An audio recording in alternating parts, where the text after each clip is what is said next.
한국교회는 5월을 가정의 달로 지킵니다.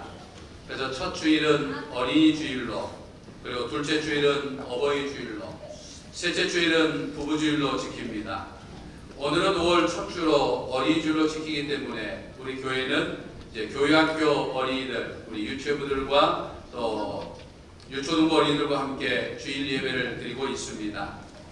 아마 어린이들에게는 어른들과 함께 드리는 주일 예배가 색다른 경험이 될 것이다 라는 생각을 해보게 됩니다. 오늘 우리는 어린이 주일을 지키지만 이제 다음 주가 어버이 주일이기도 하고, 또 우리 교회가 그동안 50일 동안 기도했던 2018 새생명 축제 행복의 초대로 우리가 드리게 되기 때문에 어버이 주일로 지키지를 못하게 됩니다.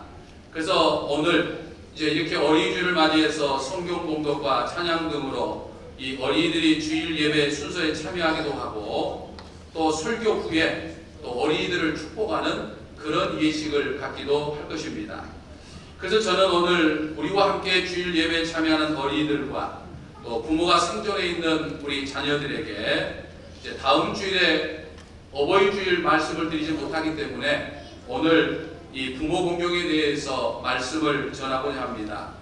다음 주에 1부 예배 때 제가 설교 말씀을 하고, 또 2부 예배 때도 짧은 설교의 말씀을 하고, 또 한희수 장로님께서 간증의 말씀을 해주기 때문에 특별히 여러분들에게 어버이 주일에 관한 말씀을 드리지 못해서 오늘 우리 어린이들도 참여하고 있고 또 젊은 사람들도 많이 있기 때문에 이 시간 어버이에 대해서 함께 생각해 볼 시간을 갖고자 합니다.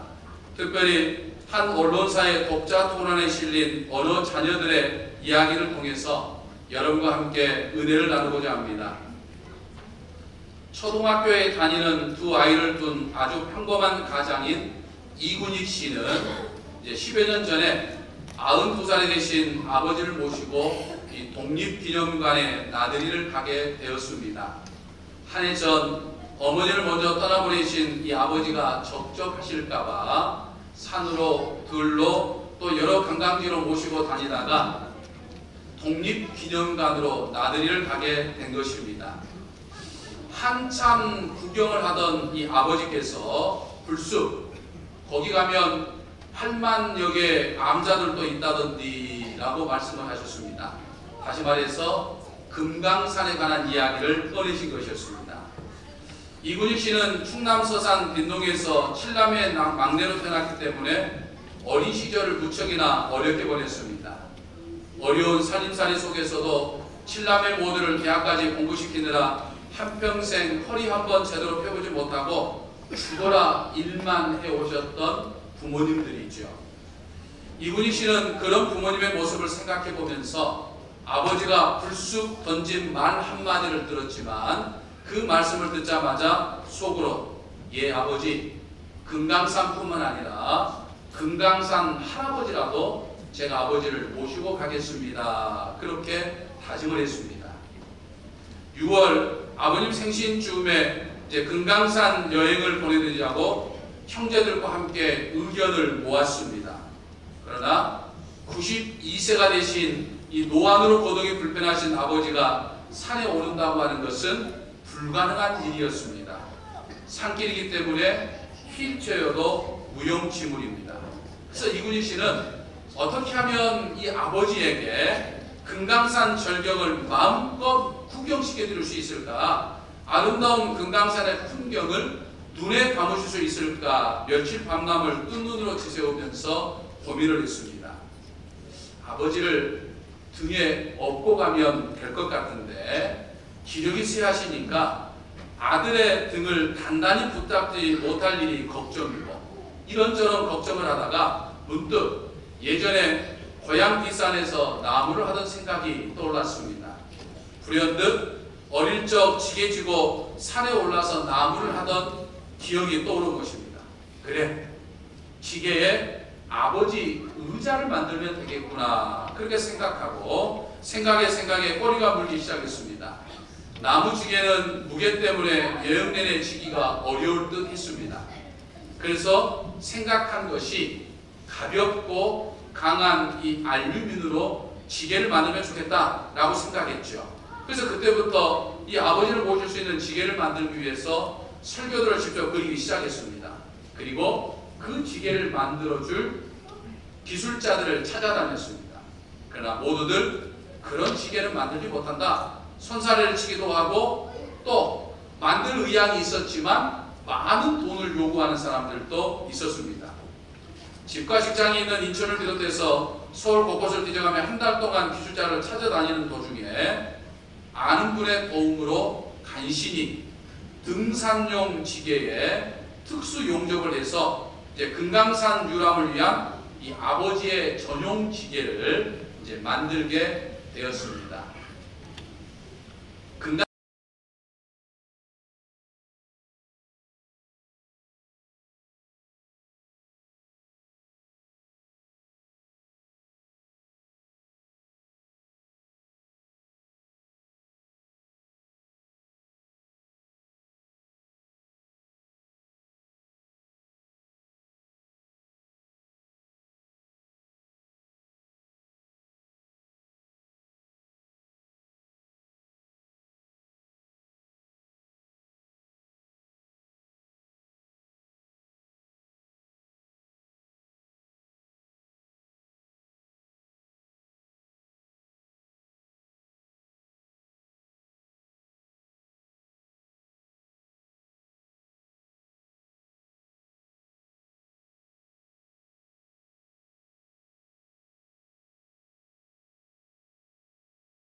뻣뻣하게 굽고 정말 허리가 끊어들지 아팠지만 어린아이처럼 마냥 좋아하시는 아버지를 보면서 얼마든지 견딜 수 있었습니다. 훗날 그렇게 이야기를 했습니다. 하루는 금강산 온천에 갔는데 동행했던 형이 동생 이군희 씨가 옷을 벗는 뒷모습을 보고 깜짝 놀랐다고 합니다. 아버지가 올라앉은 지게를 지는 동안에 이 어깨에 실핏줄이 터졌는지 상반신 전체가 거의 피멍으로 물들었다라고 하는 거죠. 그 모습을 본 형이 울컥하면서 울자 이군희 씨가 형님에게 웃으면서 말했다고 합니다. 형님, 90 넘으신 우리 아버지가 돌아가시기 전에 금강산 구경을 마음껏 실컷 하시는데 얼마나 좋은 일입니까? 그렇게 말하더라는 거죠. 이군희 씨가 90이 넘으신 아버지를 지게에 모시고 금강산에 오르는 모습이 한 언론사의 독자 토론에 실리면서 그의 효영이 우리나라에 알려지기 시작했습니다. 한 기자가 그 집을 방문하여서 인터뷰를 하게 되었죠. 이제 이군희 씨 집 마당의 한켠에 있는 작은 정자에서 가슴 따뜻한 이 금강산 유람기를 듣고 있는 동안에 그 옆에 아버지가 앉아 계시지만 말기가 어두워서 그 묵직한 감동에 담긴 아들의 이야기를 거의 알아듣지 못한 채 앉아 계셨습니다. 그러면서도 인터뷰를 하는 사이사이에 불쑥불쑥 말씀을 하시는데 우리 막내가 7놈 중에서 제일 이쁘고 제일 귀엽고 아버지랑 하면 아주 좋아해요. 충남 서산서 평생 농사만 지어먹은 내가 남한 땅 안 밟아본 것도 높고 이제는 금강산까지 구경했으니까 갈 데도 없는겨 이제. 그러면서 효심 깊은 아들 자랑에 입이 마를 줄 몰랐다고 합니다. 사랑하는 성도 여러분, 저는 이 글을 보면서 말씀을 준비하면서 얼마나 가슴이 뭉클했는지 모릅니다. 정말 이군희 씨 같은 분도 있는데 점점 연로하셔서 자꾸만 아프다면서 저를 보고 싶어 하신 어머니께 교회 일로 바쁘다고 핑계대던 제 자신이 한없이 부끄러웠습니다. 죄송하다는 말, 어머니 보고 싶어요, 언제 갈게요 라고 따뜻한 말 한마디 건네지 못한 채 보냈던 제 자신이 얼마나 부끄러웠는지 모릅니다. 저는 두세 사람이 모이기만 하면 이놈의 세상 어떻게 되려고 이 모양이야 한탄하는 소리가 끊이지 않는 이 오늘날 정말 이군희 씨와 같은 분이 많았으면 좋겠습니다. 이군희 씨 같은 분이 우리 정읍제일교회 차고 넘쳤으면 좋겠습니다. 이군희 씨와 같은 삶이 하나님이 기뻐하시는 삶입니다. 우리는 늘 하나님의 기쁨이 되기를 원한다고 이야기하죠. 하나님께 영광 돌리는 삶을 살고 싶다고 우리는 말합니다. 하나님의 기쁨이 되는 삶과 하나님께 영광을 돌리는 삶이 많이 있지만 어버이를 공경하는 것이야말로 하나님께서 기뻐하시는 일이고 하나님께 영광 돌리는 일이라고 하는 사실을 깨달아야 합니다. 부모님이 살아계시다고 하는 것은 우리 자녀들에게는 축복입니다. 자녀들은 부모를 공경하는 것이 하나님의 뜻이고 하나님의 축복을 받는 길이라고 하는 사실을 우리는 깨달아야 합니다. 행여나 부모에 대한 거부감과 불편함을 가지고 부모의 마음을 아프게 한다고 하는 것은 어리석은 것이다 라고 하는 사실을 우리는 깨달아야 하는 거죠. 내 부모님뿐만 아니라 이미 부모님이 돌아가시고 계시지 않는다고 한다면 주변 어른들에게 정말 예쁘게 인사하고 주변 어른들에게 따뜻한 말 한마디 건네고 주변 어른들에게 공손하게 대하는 것이 바로 하나님이 기뻐하시는 것이고 바로 그것이 그리스도인의 삶이고 바로 우리 예수님의 어린이들이다 라고 하는 사실입니다. 이 사실을 잘 아는 사도 바울은 에베소 교회 교인들에게 주 안에서 너희 부모에게 순종하라, 이것이 옳으니라. 내 아버지와 내 어머니를 공경하라, 이것은 약속이 있는 첫 계명이니 라고 말씀했습니다. 부모를 공경하고 부모의 마음을 기쁘게 하는 것이 하나님께서 주신 10개 계명 가운데 사람과 사람 사이에 지켜야 할 모든 계명 중에 첫 번째 계명이다 라고 하는 것을 말씀하고 있죠. 또 무엇보다도 유대인들은 이 자녀들에게 10계명을 가르칠 때 두 돌판에 각각 5개의 계명씩 기록되어 있는 이 돌판들을 보면서 특별히 첫 번째 돌판, 이 5개의 계명이, 5번째 계명인 부모를 공경하라 라고 하는 그 말을 첫 번째 돌판에 새겨놓습니다.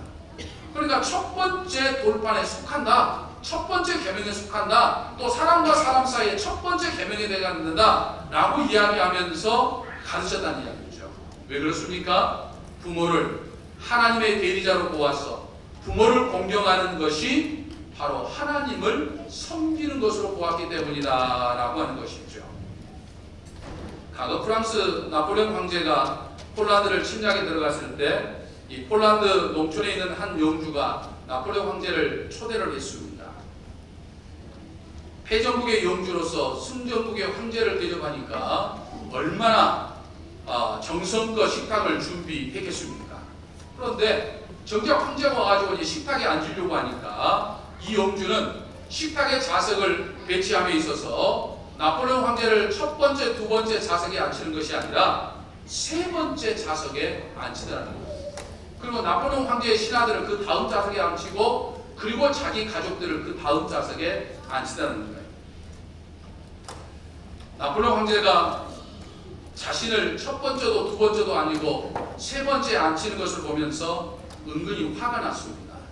그러나 최면상 아무 말 하지 않아서 있으니까 그 옆에 있던 신하가 나폴레옹 황제의 기색을 살피더니 대략 화를 내면서 주인에게 항의를 했습니다. 영주에게. 우리 대제국의 황제를 이렇게 대우할 수 있겠느냐라고 하면서 막 항의를 했죠. 그때 그 영주가 이런 이야기를 했다고 합니다. 이 자리는, 이 첫 번째 자리와 두 번째 자리는 내 아버지와 내 어머니가 앉으실 자리입니다. 나라에서는 임금인 황제가 최고로 높지만 우리 집에서는 내 아버지와 어머니가 제일로 높습니다 라고 대답하더라는 거예요. 여러분, 여러분에게는 부모님의 자리는 몇 번째인 것 같습니까? 부모님을 제일로 중요하게 생각하십니까? 인터넷 보니까 아이들이 첫 번째, 남편이 두 번째, 세 번째가 강아지. 근데 요즘에는 되게 바뀌었다고 그래요. 첫 번째가 아이들, 두 번째가 강아지, 세 번째가 남편. 뭐 이렇게 바뀌었다는 이야기도 있습니다만, 그리고 네 번째, 다섯 번째가 친정 어머니와 시어머니, 친정 아버지와 시아버지 이렇게 바뀌었다고 하는 이야기가 있습니다만, 여러분, 우리 믿는 사람들은 순서가 바뀌어야 됩니다. 어떻게 바뀌어야 됩니까? 부모를 제일 으뜸으로 바꿔야 됩니다. 나에게 있어서 부모님이 제일 으뜸이 돼야 된다라고 하는 것이죠. 그럴 때 하나님이 나를 으뜸으로 생각해 주시는 거예요. 그런 사람이 복을 받는 것입니다. 이런 사람들이 복받지 않으면 누가 복을 받겠습니까? 이 땅에 자녀로 살아가는 여러분들, 그리고 우리 교회학교 어린이들, 우리의 삶 속에 첫 번째 자리는 언제나 부모님이어야 될 줄로 믿습니다. 그럴 때 하나님께서 나를 제일로 여겨주셔요. 내 삶 속에, 내 가정 속에 부모가 으뜸이 될 때, 그때 하나님은 나를 제일 으뜸으로 삼아주신다라고 하는 사실입니다. 이 사실을 잊지 아니하고 정말 하나님의 대리자가 되시는 부모님을 진정으로 공경하는 삶을 삶으로 인해서 하나님의 기쁨이 되는, 하나님의 으뜸이 되는 저와 여러분들이 되시기를, 우리 교회학교 어린이들이 되시기를 주님의 이름으로 간절히 축원합니다. 기도하겠습니다.